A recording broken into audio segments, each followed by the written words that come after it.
नमस्कार दोस्तों, मैं बिलाल और आप देख रहे हैं मेरे साथ नेशन 24 न्यूज। आज हम बात करेंगे जम्मू कश्मीर को लेकर। जम्मू कश्मीर में आखिरकार क्या कुछ चल रहा है, जम्मू कश्मीर की जनता का क्या कुछ कहना है, वहां की अब सरकार किस तरह से काम कर रही है, जम्मू कश्मीर का प्रशासन और वहां की आवाम के बीच किस तरह से तालमेल बैठ रहा है। आपको बता दें, अब कुछ सालों पहले से अगर बात जम्मू कश्मीर की आवाम की जाए तो लगातार जम्मू कश्मीर में कुछ ऐसे इलाके हैं जहां पर आतंकवाद जैसी घटनाएं लगातार होती रहती हैं। जम्मू कश्मीर में लगातार युवा वर्ग आतंकवाद की चपेट में आता रहता है और लगातार आतंकवाद को बढ़ावा देने को लेकर भी लगातार जम्मू कश्मीर का नाम सबसे ऊपर हिंदुस्तान के राज्यों में रहता है। ये आरोप लगता रहा है जम्मू कश्मीर के कुछ गिने चुने लोगों पर और साथ ही कुछ गिने चुने जो है शहरों पर कि वहां से जो है आतंकवाद फल फूलता है। पाकिस्तान की तरफ से आतंकवाद को बढ़ावा दिया जाता है, इस तरह के आरोप लगातार जम्मू कश्मीर पर लगते रहे हैं। एक तरफ तो जम्मू कश्मीर पूरे हिंदुस्तान के एक दिल की तरह कहा जाता है, एक जन्नत की तरह कहा जाता है, क्योंकि वहाँ पर जो वहाँ की खूबसूरती है, वहाँ की जो झीलें हैं, वहाँ की जो है उस तरह की से रहन सहन की भी अगर बात की जाए या फिर वहाँ पर ड्राई फ्रूट की बात की जाए, ऐसी वो तमाम चीज़ें हैं जो जम्मू कश्मीर को बाकी राज्यों से अलग बनाते हैं। लेकिन इन सब के बीच जब कुछ इस तरह से आतंकवादी घटना होती है तो वहां पर एक बार फिर से ये जम्मू कश्मीर चर्चा का विषय बन जाता है। जब से केंद्र में नरेंद्र मोदी सरकार आई है तो लगातार आतंकवाद को लेकर एक के बाद एक कदम उठाए गए और आपको बता दें कि आतंकवाद को खत्म करने की यहाँ पर कोशिश की गई। हालांकि पूर्व में अगर कांग्रेस की सरकारों की बात की जाए, केंद्र में जब जब कांग्रेस की सरकार रही है तो आतंकवादी घटनाएं कम हुई और हमारे फौजी जो है उनकी भी संख्या, शहीद होने के अगर आंकड़े देखे जाए तो वो कम रहे। लेकिन जिस तरीके से लगातार जो है आतंकवाद को बढ़ावा देने को लेकर पाकिस्तान पर लगातार हिंदुस्तान की तरफ से आरोप लगाए जाते रहे, क्योंकि लगातार सबूत मिलते हैं कि पाकिस्तान में बैठे कुछ लोग हिंदुस्तान के अंदर आतंकवादी घटनाओं को लेकर लगातार सक्रियता के साथ आतंकवाद को बढ़ावा देते हैं।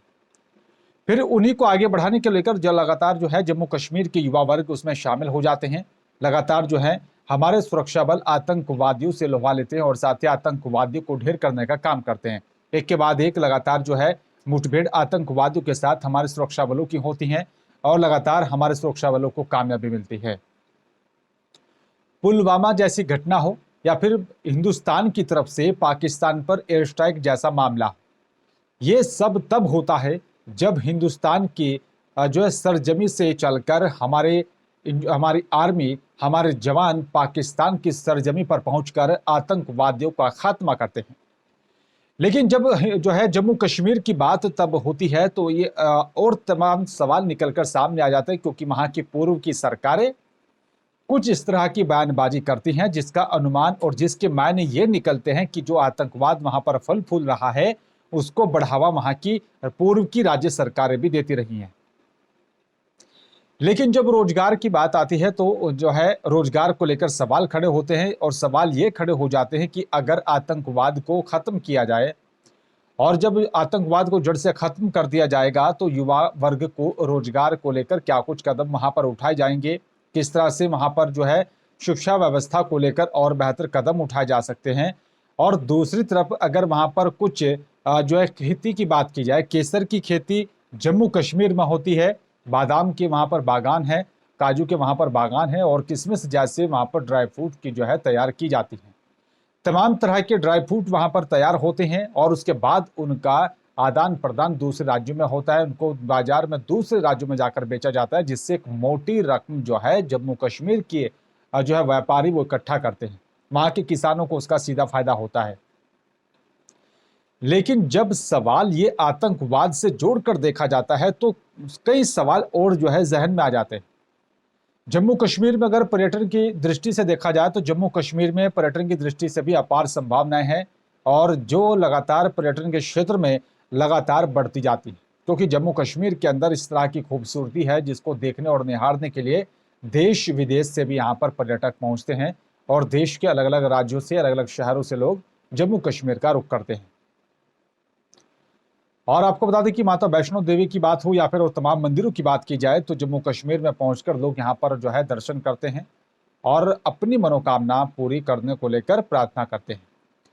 लेकिन सवाल यह है कि आखिरकार जम्मू कश्मीर के अगर किसानों की बात की जाए और वहां के युवा वर्ग की बात की जाए तो उसको लेकर क्या कुछ कदम सरकारें उठा रही हैं। बात जब सरकारों की आती है तो क्या वाकई में जो पूर्व की राज्य सरकार थी उन्होंने क्या कुछ कदम वहां पर उठाया ताकि युवा वर्ग को ज्यादा से ज्यादा रोजगार से जोड़ा जाए, ज्यादा से ज्यादा वहां पर रोजगार के अवसर जो है सामने लाए जाए ताकि युवा उसका फायदा उठा सकें। लेकिन ये और सवाल अहम तब ये हो जाता है जब पत्थरबाजी जैसी घटनाएं सामने निकल कर आती हैं।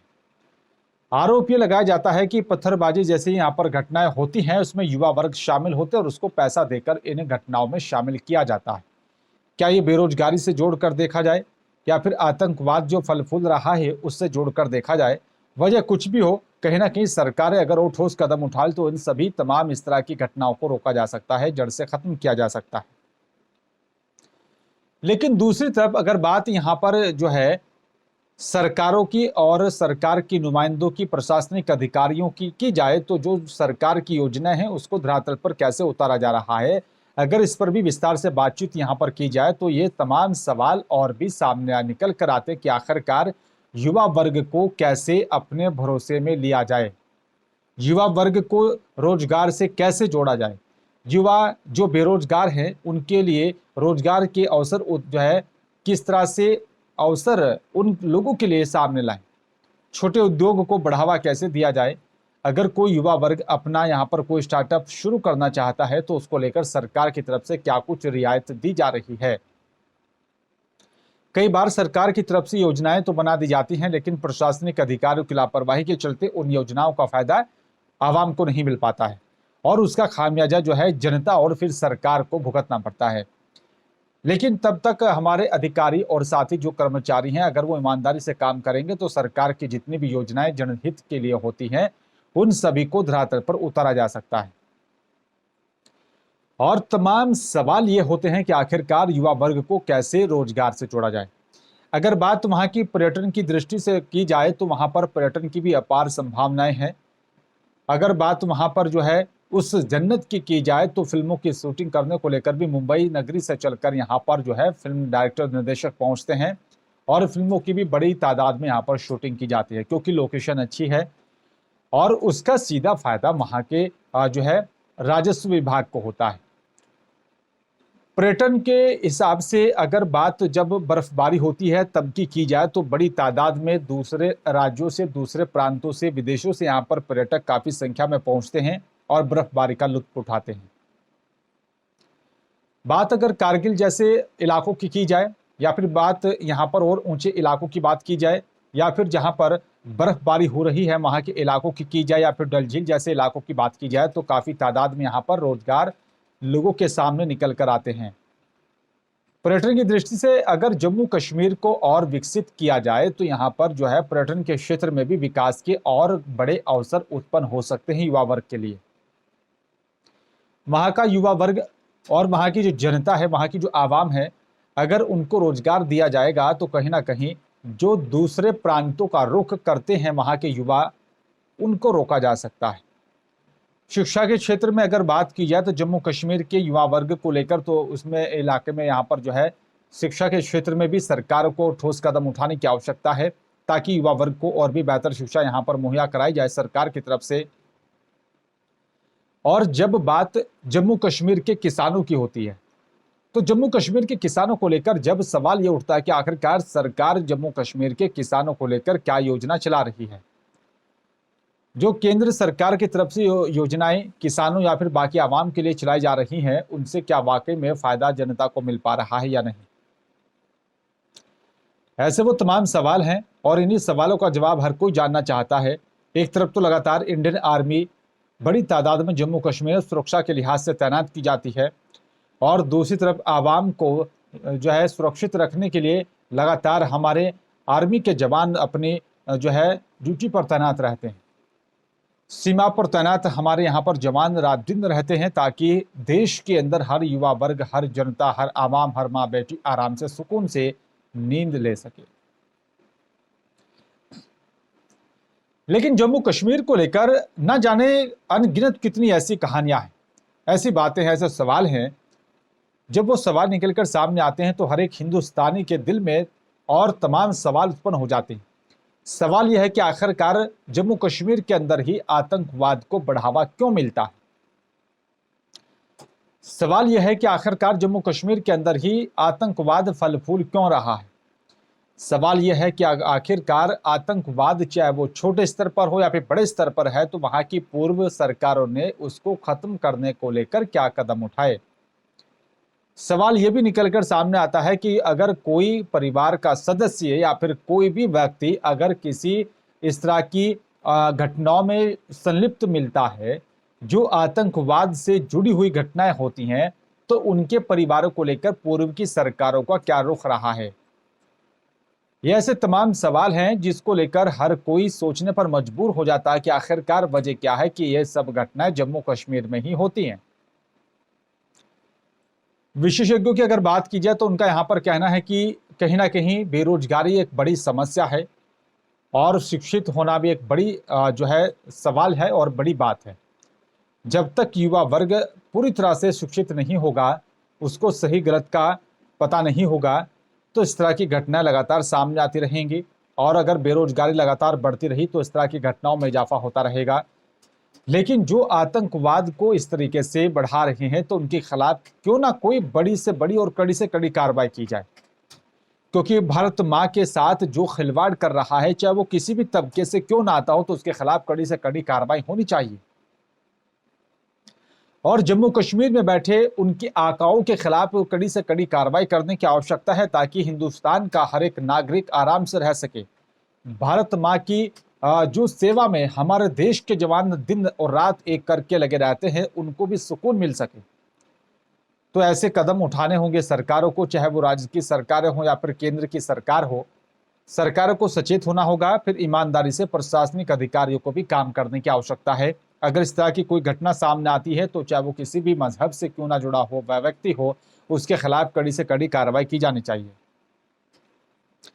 बात अगर जम्मू कश्मीर की महिलाओं की अगर की जाए या फिर वहां की जो है बात लड़कियों की जाए, उनको लेकर वहां के लोग क्या सोचते हैं। शिक्षा के क्षेत्र में कितना प्रतिशत महिलाओं को आगे बढ़ाया जाता है। अगर इन तमाम पहलुओं पर भी ध्यान यहाँ पर केंद्रित किया जाए, तो बड़े पैमाने पर लड़कियां स्कूल तो जाती हैं, लेकिन एक वक्त के बाद उनको घर पर बैठा दिया जाता है। तब सवाल यह होता है कि आखिरकार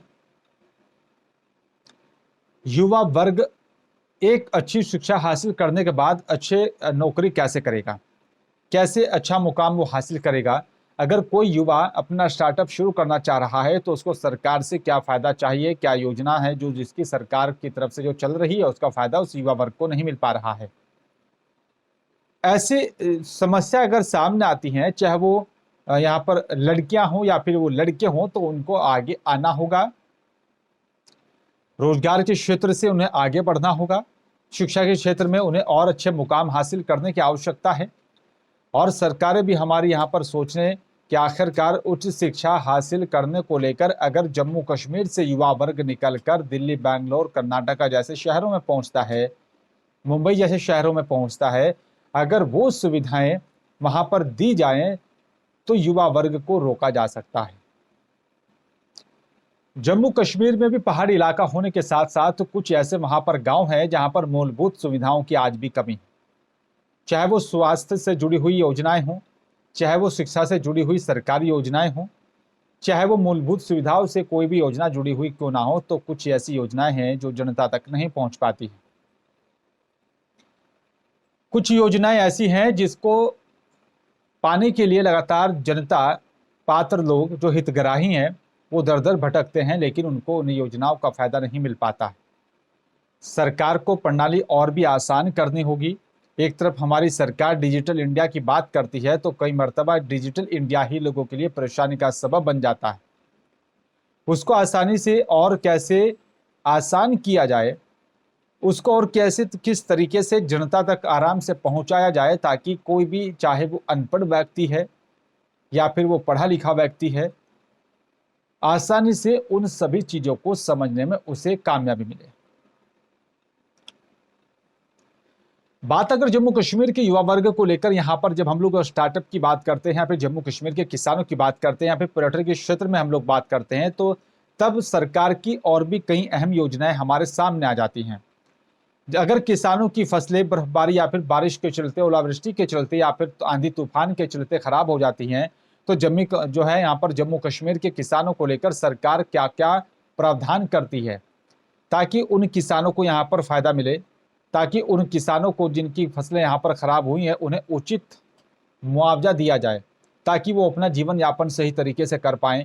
अगर उन्होंने यहाँ पर कुछ कर्ज उठाया है और अपनी फसलों को उगाने में यहाँ पर लगा दिया ताकि फसलें बाजार में बेचने के बाद उस कर्ज को निपटा दिया जाए और फसलें खराब हो जाएं, तो सरकार को सोचना होगा कि उस वक्त क्या हो, किस तरह की योजना हो ताकि किसानों की सहायता की जा सके।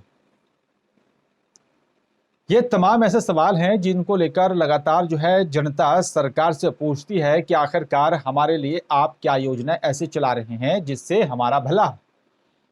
हालांकि केंद्र की सरकारों की तरफ से जम्मू कश्मीर के आवाम को स्पेशल पैकेज दिया जाता है ताकि उसका सीधा फायदा वहां की जनता को मिले।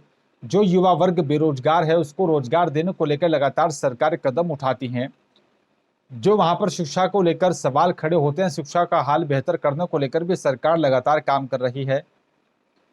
रोजगार कैसे आसानी से युवा वर्ग को दिया जाए उसको लेकर भी काम करने की बात कही जा रही है। लेकिन सवाल ये उठता है कि अगर आप नौकरी करना चाहते हैं या फिर आप अपना कोई स्टार्टअप शुरू करना चाहते हैं तो उसका भी यहाँ पर जो है जम्मू कश्मीर में अपार संभावनाएं। सबसे बड़े पैमाने पर जम्मू कश्मीर में ड्राई फ्रूट का यहाँ पर कारोबार होता है। बड़े पैमाने पर वहाँ पर जो है सेब के बागान हैं, वहाँ पर जो है अखरूट के बागान हैं, वहाँ पर काजू के बागान हैं। जम्मू कश्मीर के अंदर जो है किशमिश को तैयार किया जाता है। ये बड़े स्तर पर जो है ड्राई फ्रूट का कारोबार पूरे देश में फैला हुआ है। हालांकि विदेशों तक जम्मू कश्मीर के बादामों की और जो है सेब की सुगंध देखने को मिलती है। जम्मू कश्मीर से सीधा व्यापार अफगानिस्तान से लेकर दूसरे मुल्कों तक होता है और यह व्यापार करोड़ों में है। काफी लोग इस व्यापार से जुड़े हुए हैं और इस व्यापार को लेकर लगातार जो है जनता सरकारों से मांग ये करती है कि जो व्यापारी वर्ग है वो ये तबका मांग करता है कि इस पूरे व्यापार को और भी आसान किया जाए। पाकिस्तान और अगर हिंदुस्तान के बीच व्यापार की अगर बात की जाए तो सबसे पहले वो व्यापार पाकिस्तान और जम्मू कश्मीर के बीच होता है। जम्मू कश्मीर से अगर कुछ चीज़ों को निर्यात किया जाना है पाकिस्तान, वो सीधी होती हैं और साथ ही पाकिस्तान से जब कुछ चीज़ों को आयात किया जाता है, चाहे वो टमाटर रहा हो या फिर वो प्याज की बात की जाए, तो वो सीधा जम्मू कश्मीर पहुंचता है, हिंदुस्तान की ज़मीन पर पहुंचता है। बड़े स्तर पर व्यापार यहाँ पर किया जाता है और इसी व्यापार को लेकर लगातार जो है और आसान करने की बातें जो है व्यापारी वर्ग की तरफ से की जाती है। इस व्यापार को लेकर लगातार जो है ये भी दावा किया जाता है कि आखिरकार और क्या आसान तरीके हो सकते हैं इस पूरे व्यापार को और आसान करने के। जम्मू कश्मीर में अगर पर्यटन की दृष्टि से देखा जाए तो लगातार जो है देश विदेश से यहाँ पर पर्यटक भारी संख्या में पहुँचते हैं, वहाँ की झीलों का लुत्फ उठाते हैं, वहाँ के पहाड़ी इलाकों का लुत्फ उठाते हैं। और बात अगर वहाँ पर फिल्मों की शूटिंग की जाए तो बड़े पैमानों पर फिल्मों की यहाँ पर शूटिंग की जाती है। कई ऐसी सुपरहिट फिल्में रही हैं जिनकी शूटिंग जो है वो जम्मू कश्मीर में हुई है। और अगर फिल्मों की शूटिंग जम्मू कश्मीर में होती है तो वहाँ के जो मजदूर तबका है, वहाँ का जो पर्यटन क्षेत्र है, जो वहाँ का होटल व्यवसाय है, उसको भी इसका सीधा फायदा होता है। वहाँ की सरकार को राजस्व का जो है फायदा होता है। तो इस तरीके से जो लगातार जो है व्यापार को बढ़ावा देने की बात हो या फिर युवा वर्ग को रोजगार देने की बात हो या फिर जो छोटे उद्योग हैं, जो कुटीर उद्योग हैं, उसको भी लगातार जो है सरकारों की तरफ से बढ़ावा देने की आवश्यकता है। क्योंकि एक बड़ा वर्ग जो है छोटे उद्योग से जम्मू कश्मीर में जुड़ा हुआ है। वहाँ की जो चाहे वो कपड़े की बात की जाए या फिर वहाँ कपड़े पर नक्काशी की बात की जाए, हथकरघा की वहाँ पर बात की जाए, तो उसकी अपनी एक अलग ही पहचान पूरे देश और विदेश में है। खान पान की अगर बात की जाए तो जम्मू कश्मीर के अंदर खान पान की भी अलग ही आपको पहचान देखने को मिलेगी। जब देश विदेश से लोग जो है जम्मू कश्मीर वहाँ पर पहुँचते हैं तो वहाँ की जो स्पेशल डिश है उसका लुत्फ़ भी उठाने को लेकर तो जो है उतावले रहते हैं कि आखिरकार जम्मू कश्मीर में हम लोग यहाँ पर पहुँचे हैं। और बात अगर जम्मू कश्मीर के सेब की जाए तो सबसे प्रमुख सेब जम्मू कश्मीर में होता है, जिसकी मांग, जिसकी डिमांड देश ही नहीं बल्कि विदेशों में भी होती है। बात जम्मू कश्मीर के अगर अखरोट की जाए तो उसकी डिमांड भी लगातार अफगानिस्तान, तजाकिस्तान सहित कई ऐसे विदेशी मुल्क है जहां पर बड़ी तादाद में जो है निर्यात किया जाता है, अखरोट को बड़े पैमाने पर व्यापार किया जाता है, बादाम का बड़े पैमाने पर व्यापार किया जाता है। ये ऐसे तमाम जो है व्यापार से जुड़े हुए पहलू हैं जिसको लेकर सरकार को योजनाएं और आसान करनी होगी। और दूसरी तरफ जो युवा वर्ग है, अगर वो किसी वजह से कुछ गलत संगत में पड़ जाता है तो उसको लेकर सरकार क्या ऐसी योजना कोई बना रही है ताकि उसको सही रास्ते पर लाया जाए? क्या सरकार की तरफ से कुछ ऐसे कदम उठाए जा रहे हैं, अगर युवा वर्ग किसी रास्ते पर भटक रहा है उसको सही तरीके से कैसे रास्ते पर लाया जाए? या फिर जो पाकिस्तान की तरफ से जम्मू कश्मीर के अंदर आतंकवाद को बढ़ावा दिया जाता है उसको खत्म कैसे किया जाए?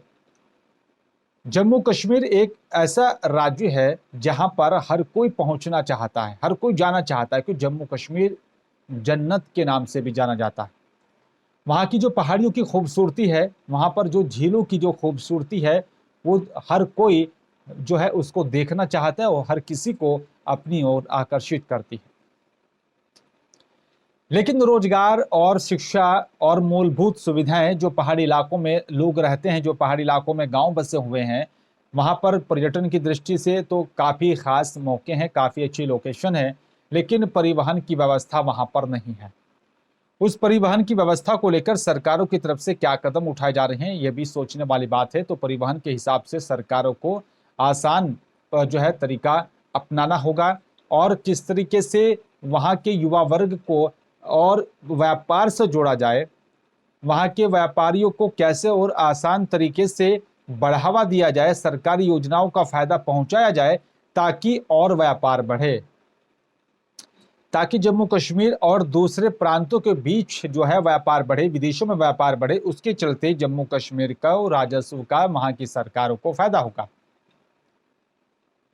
बात जब जम्मू कश्मीर की आवाम और जनता की होती है तो तब और कई ऐसे सवाल निकलकर सामने आते हैं कि आखिरकार जम्मू कश्मीर की आवाम को लेकर सरकारों ने अब तक क्या किया, जो पूर्व की सरकारें वहां पर रही हैं उन्होंने क्या क्या कदम उठाए।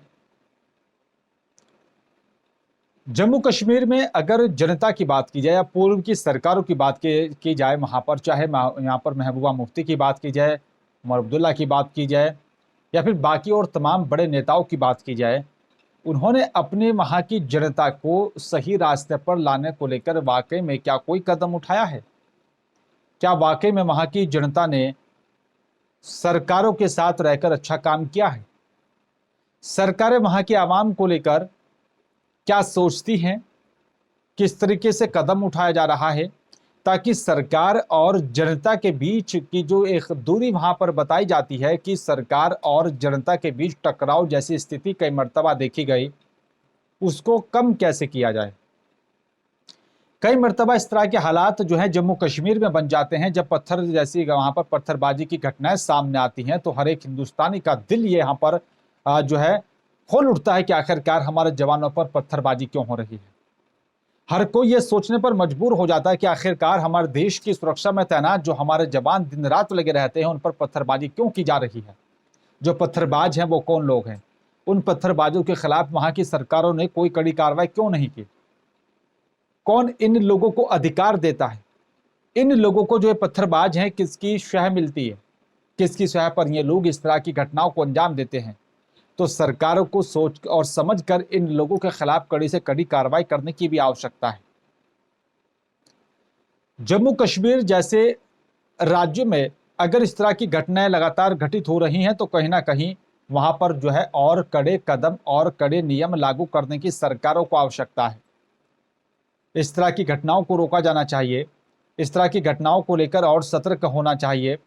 बात अगर कानून व्यवस्था की जाए तो जम्मू कश्मीर में कानून व्यवस्था सुचारू रूप से चलाने को लेकर सरकारें लगातार कदम तो उठाती रही हैं। उसको और बेहतर कैसे बनाया जाए, उसको और कैसे कड़ा पालन लोगों को कराया जाए, अगर बात वहां पर जो है पत्थरबाजी से जुड़ी हुई कोई घटना आती है सामने, तो उसको कैसे रोका जाए, जो इस पूरी घटना में शामिल है तो उनके खिलाफ क्या कैसी कार्रवाई की जाए, ताकि और कोई युवा वर्ग इस तरह की घटना में शामिल होने से पहले 10 बार सोचने को मजबूर हो जाए। तब जाकर एक अच्छा जम्मू कश्मीर बन सकता है। तब कहा जा सकता है कि वाकई में जम्मू कश्मीर एक जन्नत है। तब जाकर यह कहा जा सकता है कि जम्मू कश्मीर हर कोई आकर घूम सकता है। अगर वहां पर कानून व्यवस्था वाकई में सुचारू रूप से लागू हो जाए, तो तब कहा जा सकता है कि वाकई में जम्मू कश्मीर की जनता और बाकी दूसरे मुल्कों की जनता एक साथ प्यार मोहब्बत से रह सकती है। क्योंकि जम्मू कश्मीर के जो पहाड़ी इलाके हैं, जो पहाड़ी इलाकों में जो गांव बसे हुए हैं, जो वहां पर आवाम बसी हुई है, और अगर वहां की संस्कृति की बात की जाए और वहां के अगर कल्चर की बात की जाए, वहां के व्यवसाय की बात की जाए, तो कहीं इस तरह के आपको अनोखी व्यवसाय और साथ ही अनोखी परंपराएं आपको देखने को जम्मू कश्मीर में मिल जाएंगी, जिसका हर कोई दीवाना है। जम्मू कश्मीर की जनता को लेकर अगर बात वहां की सरकारें ये इस तरीके से करें कि अगर जो खेती वहां पर किसान कर रहा है उस खेती को बढ़ावा दिया जाएगा, वहां पर अच्छा बाजार उन जो है किसानों को मुहैया कराया जाएगा, और अगर कोई व्यापारी अपना व्यापार और आगे बढ़ाना चाहता है तो उसको लेकर सरकार की तरफ से और क्या छूट दी जानी चाहिए वो भी छूट दी जाएगी। अगर कोई युवा वर्ग अपना स्टार्टअप शुरू करना चाहता है तो उसको और कैसे बेहतर किया जा सकता है, तो उस पर भी ध्यान देना चाहिए सरकारों को। और तब जाकर जम्मू कश्मीर एक अच्छा राज्य, एक जो गलत भावना लोगों के दिलों में बनी हुई है उसको खत्म कर सकते हैं। जम्मू कश्मीर के युवा वर्ग की अगर बात की जाए तो वहां पर शिक्षा को बेहतर और किया जा सकता है, जो टेक्नोलॉजी है लगातार उसको और बढ़ाया जा सकता है। जम्मू कश्मीर के आवाम को लेकर लगातार ये कदम उठाया जा सकता है कि आखिरकार जम्मू कश्मीर में जो इस तरह की घटनाएं हो रही हैं उसको कैसे खत्म किया जाए, ताकि हर कोई पर्यटन अगर जो है पर्यटन की दृष्टि से व्यवसाय हो या फिर पर्यटक सैलानी अगर कोई जम्मू कश्मीर आना चाहता है तो वो सही तरीके से यहाँ पर आ सकता है। उसको किसी भी प्रकार के डरने की कोई आवश्यकता नहीं है। वो डर भी खत्म करना होगा वहां के प्रशासनिक अधिकारियों को। तो फिलहाल मेरे साथ सिर्फ इतना ही। नमस्कार।